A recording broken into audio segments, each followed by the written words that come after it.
అయ్యో బిజినెస్ అలా దిగే ముందట 10 సార్లు 10 తీరు ఆలోచించుకొని దిగురి బాయసాబ్ మా లెక్క మీ పరిస్థితి కావద్దని ముందు జాగ్రత్తగా చెప్తున్నా.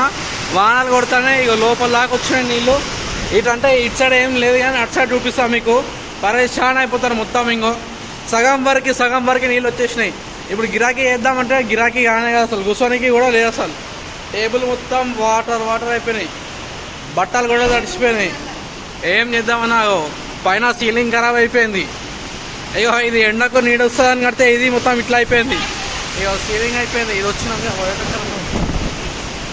మొత్తం ఖరాబ్ ఒక 15,000 క్యాబ్ సామాన్ అయితే మొత్తం డ్యామేజ్ అయిపోయింది మొత్తం.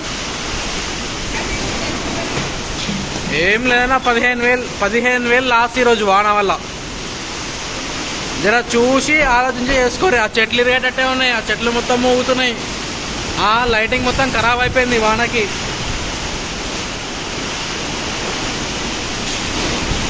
నిన్న 3,000 పెట్టి కుర్కురే ప్యాకెట్లు తీసుకొచ్చిన మొత్తం ఎగిరిపోయినాయి గాలికి రప్పుమని.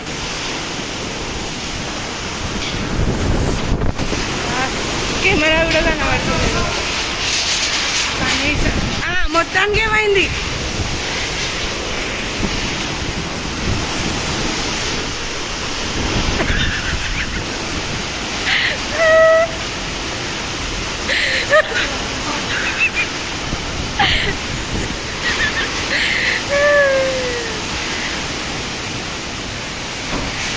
అయిపోయింది.